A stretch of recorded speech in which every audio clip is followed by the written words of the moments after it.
All right, welcome to the Horse Hooky Handicapping Podcast. Jim Watkins here along with Keith Nelson. How all you right, doing? the track announcer, and behind the camera, Alex at the track, Alex Bodo. Hello, hello. Jimmy Watkins Jr. is also here. Let's hear it for Jimmy All Watkins right. Jr. Hello. He might be a stand-in officially in the next couple of weeks because I can't make it in all the time. And neither can you because you're working still. Yeah, I'll be on the road once in a while. We're here to talk about Horse Hooky Tuesday, since we're going to put this together on Mondays, and we'll try to give you some nuance and some selections that you can, minus scratches or inclement weather, because we tape it on Monday, that we will give to you at no charge. Very good, yes. Who's this absolutely. sponsored by, anyway? You know, FanDuel, Sportsbook and Horse Racing here. Never Thank heard you, of it. Alex, for helping out. The Illinois HBPA, I'm the president of that organization. Holy cow. And your locally owned Taco Bell's on the east side here, Troy, Columbia, and Waterloo.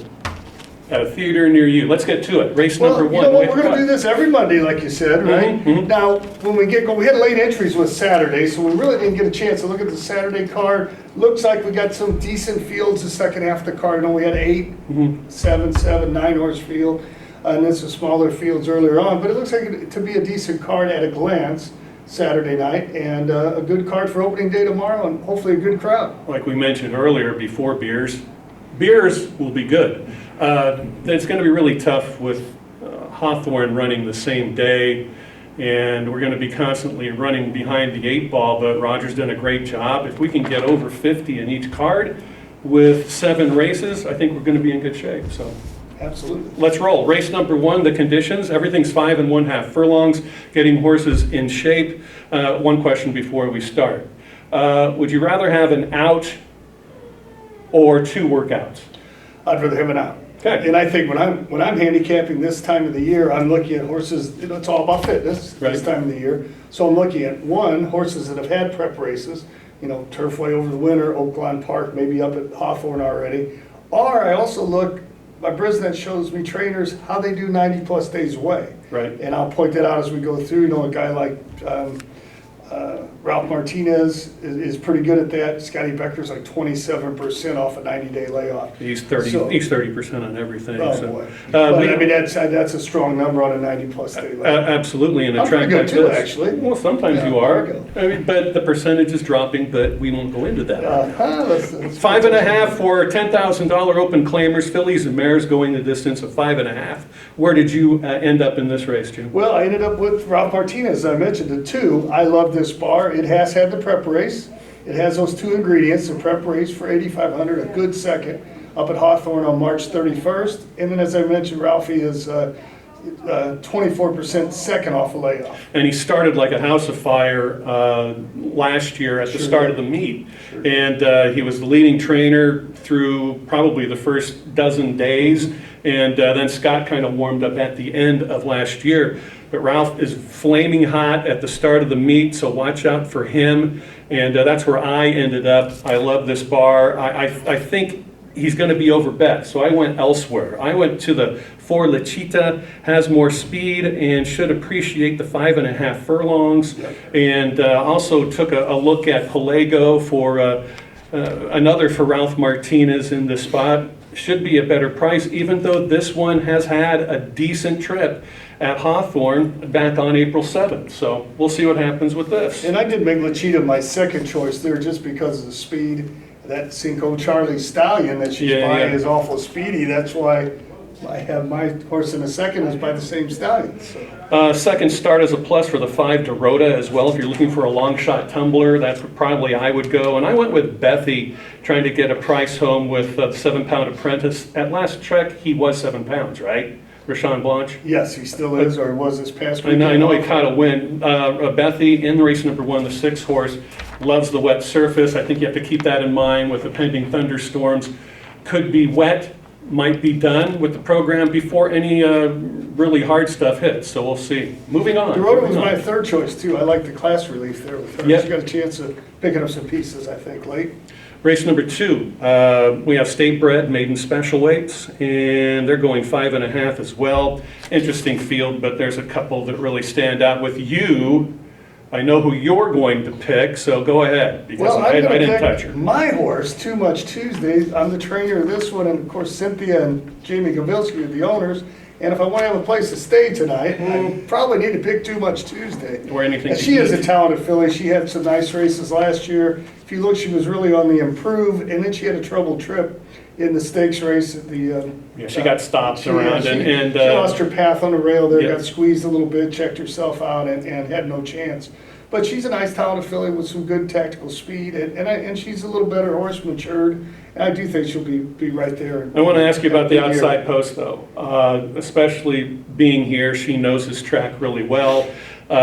She has started her racing career from the inside or fence, and she's never started from the outside before. Do you think that's going to be a bit of a problem for her? I would prefer it, so last in, first out would be my hope, and Mhm. get over and shave off some, it's not a big field, 7-horse field, and maybe she can get over and get close to the rail, a couple pass off, and stay out of trouble on the outside. So I don't mind the outside post at all, Keith. Who else did you go with in there? The Manly horse coming off the long layoff, Steve is also good on long layoffs with Yeah. Air Jerry, the 2 horse, Mm-hmm. and that's former Governor Edgar's horse. Oh, cool.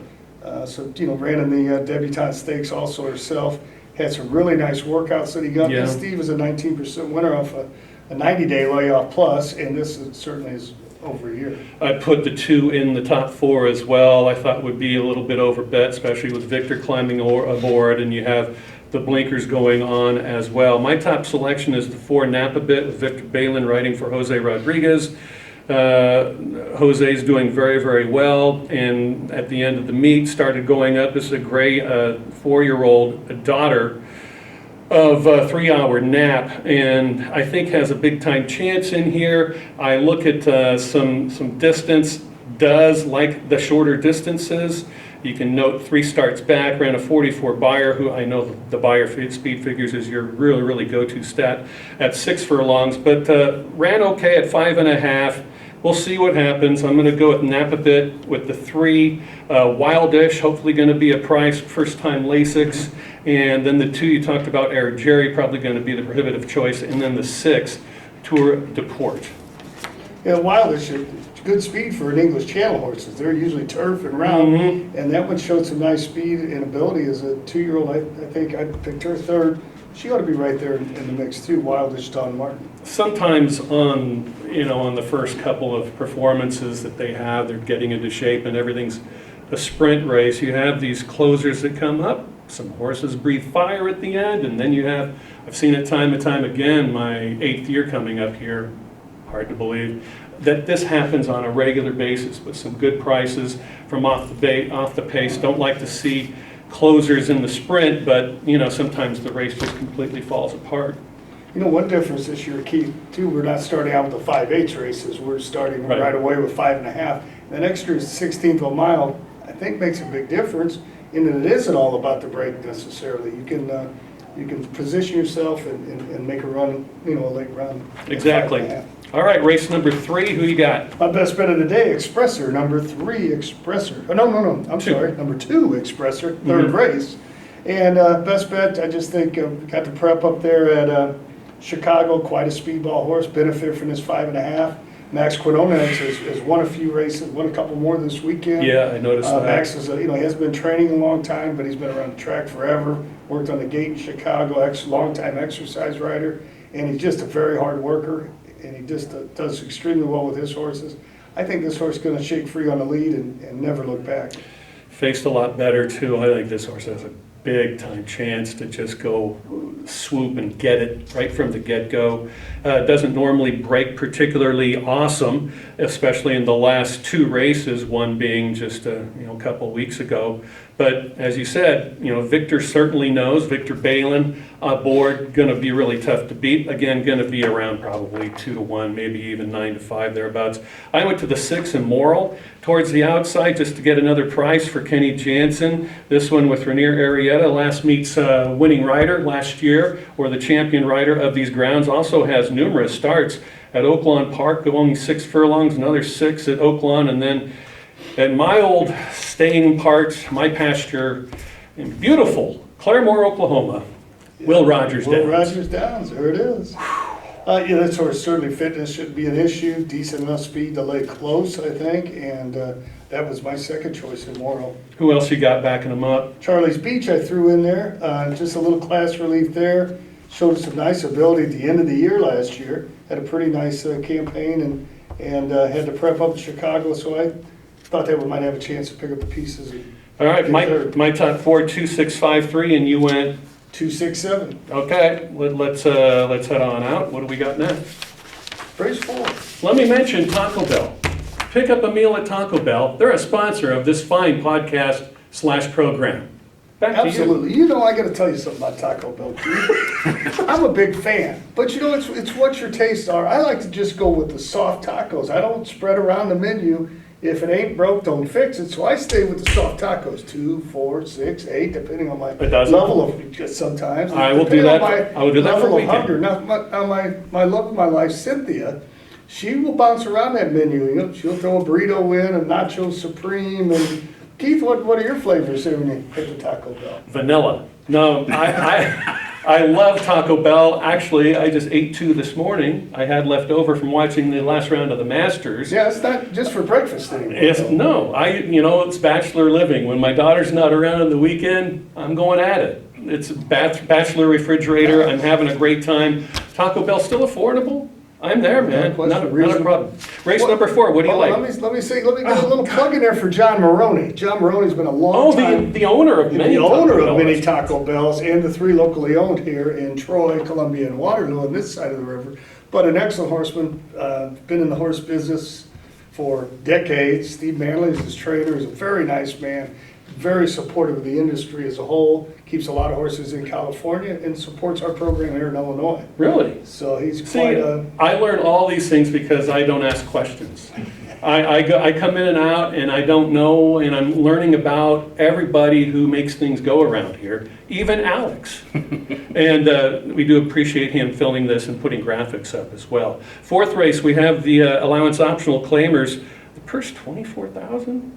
$24,000 for Illinois bred fillies and mares, sprinting again, and we'll see what happens. I'm not quite sure. There's a field of 7. I went to the 3, Julin. We saw her break her maiden last year early, I believe, and then was this a private purchase? This is a homebred, Russ McGovern. Okay, gotcha. And Julin came from just a little bit out of it and scored in that maiden-breaking score, I believe. And I went to her with Corey Orm, who's back here for Steve Manley. Got to go with Steve Manley in the front. I went to the 2, Big Sally for second. The 1, Ms. Mia, at least she won her last at $4,000 claiming. I know this is a big step up. But, going to be probably 20, 25 to 1 when all is said and done. But I got to throw some long shots in there. Why not? Yeah, I agree with you on this one with Julin and Steve Manley. What a consistent force he's been around here for 30 years.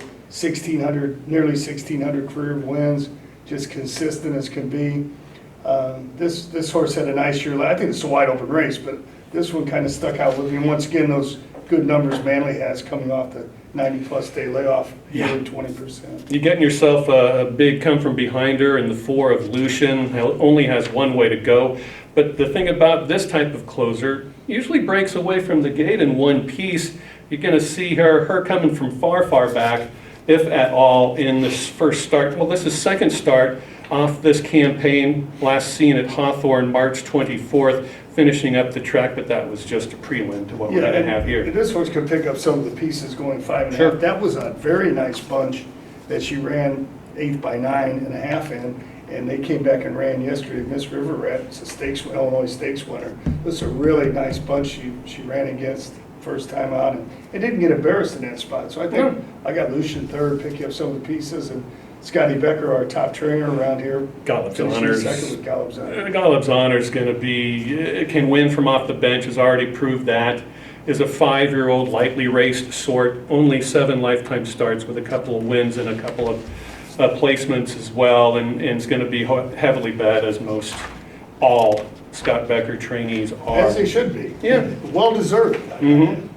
Race 5, we have another 5.5er. We have claiming types, open 75s, 7500s that is. We have a field of 9 in this event. Should be a lot of fun in here. Who do you like?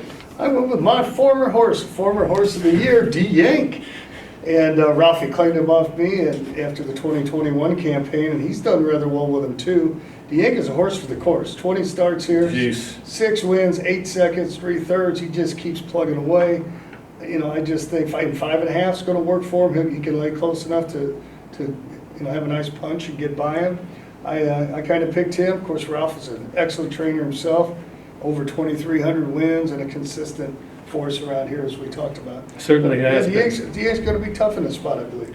Well, yeah. Did you have $3,200 around last year? And I did, and I gave it great thought. A lot of people. I just sat there. You could have had this horse for $3,200 in the claiming box on May 9th after a win, and then got bounced up to 12.5, finished a good second, won right back, and just made a great deal of profits for the connections, almost $38,000 last year. And I made mention to the owners that had him when I trained him, and I said, you know, this next stop's going to be 3,200 at FanDuel. I said, you want to take him? And they thought about it, and we decided to let Ralphie have it. Ralph's a good guy, so we thought we just let him have the fun. Well, you're a very nice guy. I thought so. I would have a very tough time. I backed up that D8 with King Doodle, the 5. That's a nice talent. I love King Doodle. He's one of my favorites, very versatile type, Yes. and loves to go 2 turns as well as sprint 6 furlongs, and has never been this short of a distance before, and I think he's going to have a really big say in this. I went to Upbeat Melody first, again with the 7-pound apprentice,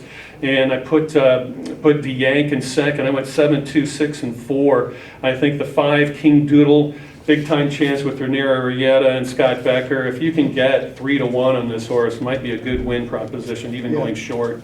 And this horse from kind of an outside, middle post. If this horse gets to the outside clear, he really does some running. So Yeah. he's an outside type of preference horse. Hey, how about this? Let's take a commercial break. And now we're back for race number 6. This is the race of the day on opening day. Would you not agree with this? Oh, yes, this is a very nice race. You have some talent in here. You talk about your love for Beyer speed figures, but man, this is amazing. My buddy Josh Brown, who's the track announcer at Delaware Park, he says, man, a lot of your horses could do some serious damage on this part of the United States. And in the Marylands and Delaware Park and maybe even some of the NYRA tracks with some of the Beyer speed figures that are in this. Look at this, 93 WW Candy, race driver, 2 races back, 85, 88 back-to-back for number 3 Fast Jack. Stallone doesn't add up in this spot, probably trying to get out, but has been out of time already on the 30th of March with Corey Orm aboard. Gets Juan Molina's going to be 20, 25 to 1. Wildwood Sicilian, 84, 2 races back.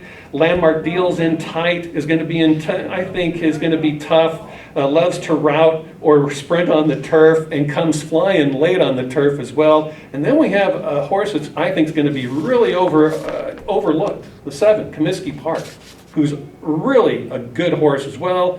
Perfect 2 for 2 over this track. Obviously Fast Jack 6 for 6 on the track, 8 out of 11 with 10 out of 11 top 2 finishes. It's hard to beat him. That's why I put him on top. Right. But I think Comiskey Park's going to give him all he wants. He's had the prep up in Chicago on March 30th, a really good 4th by 2 with some nice horses. Shackelford Strong is one of the best starter horses in the Midwest. Won a couple races down at Oakland over the winter. And I think Comiskey Park would certainly be no surprise. I think that's the exacta. It's probably the best bet of exacta I have of the day. Of course, Armando Hernandez, after the Hawthorne meet, came down here and won everything in sight. Jeez. Excellent trainer, high percentage, hard worker, good young up-and-coming trainer. He and Bendazi. All right. Speaking of Alexander Bendazi, I think he is an up-and-coming rider. We're going to hear from him. He's a nice young kid. He's a hard worker. I think he's going to have a tremendous year this year. I know he just won one for Scotty Becker yesterday, I believe, up in Chicago over the weekend for sure. I wouldn't be surprised to see him getting some mounts from the Becker barn, and that propels you into the lead of the standings. You know what my best bet of the day is tomorrow? Because Peter Lurie's going to be here. Peter has a knack of trying to interview Alex Bendazi, who doesn't really speak a lot of English, and so he usually gets him into winner's circle, and Alex just kind of looks at him. No comprendo. So Yeah, I'm he's waiting a little for shy that. too. He's I'm shy also. I Yeah, imagine. but you're right, man. Unlike most riders, Alex is a little shy. Yeah, he's fine. It's amazing that you brought that up too, because most of the riding colony we have here, they're very gregarious. Yes. They're really outgoing folks, and usually just, I don't know, I don't really want to talk about that much. I don't know. So who do you like here again?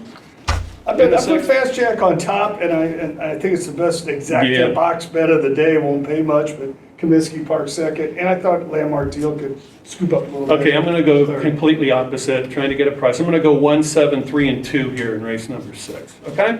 All right. 7th and final. Take the lead. I will. Race 7. I got to point out here, my top selection, Rock the Birdhouse, in for the waiver claim. So not in for the 3,200 mini dress. My horse also not in for the wave, his wave, and not in for the claiming price. But Don Bittler, the trainer here, is kind of an interesting sort. Very nice guy. I've known him for years, but he began his training career in 1986, I believe. He took in the 70s. He took 15 years off from 1986 to 2001, and he's been back training now another 20 some years. When he started training, similar to John Wainwright, I tease him that all their wins aren't included on Equibase because they weren't using Equibase, then they were using stone tablets. With Don Bittler and John Wainwright. The Flintstones? Yes. Chiseling in the photo Chiseling finish? their wins. Yeah, So yeah, we're yeah, yeah. still trying to compile exactly how many wins Don Bittler and John Wainwright have, but we know it's more than Equibase shows. So I did pick Rock the Birdhouse. I think she gets up here. Life of Saturdays, Ralphie Martinez, good speed, going to be tough to catch. I threw my horse Mini Dress in there because she's a horse for the course. She's doing really well, but she's 14 out of 17 in the money here at FanDuel. So she's going to give a good account of herself. And I'm going to give my fourth choice here while we're first time. Viva Violence, Gerald Butler. We haven't mentioned him. He is one of our top trainers, a high percentage trainer. Another one that can get it done early in the meet, and Very then much so. particularly late in the meet as well. So, yeah, And definitely. the owner of that horse, Tracy Casey, one of our favorites around here too. Yes, I Tracy Casey. Uh-huh. Who'd you go with, Keith? I went Rock the Birdhouse, run well fresh in the past, and certainly Mr. Bentler. I had no idea about the history, other than chatting with him up at the tables a couple of times in the past. Mini Dress I completely threw out altogether. I went to the 8, from the outside, Viva Violence, All Systems Go, would be my number 1 pick in this race if it wasn't for the 2. I also went for the 7, Life of Saturdays, catch them if you can, certainly going short, 0 for 2 at today's distance. Loves it here like most of the horses we've been chatting about do. They love this track because it's so safe and it's very bouncy for them, because a lot of them are older horses, claiming types that do have issues. And I also went with the 1, Smile at the Storm. 0 for 3 here, but 3 wins at 5.5 furlongs in our final race. Awesome. I think it's a good card for opening day, Keith. I was excited to And, get it on the phone, everything from the racing office. My thanks again to Roger and Lori Duff. My thanks again to everyone out here. I hope to have a big crowd, and we welcome our new sponsors here, Taco Bell. Locally owned Taco Bell. Locally owned Taco Bell. Get to one nearest you, and we'll see you back here, hopefully, next Monday. Thank you.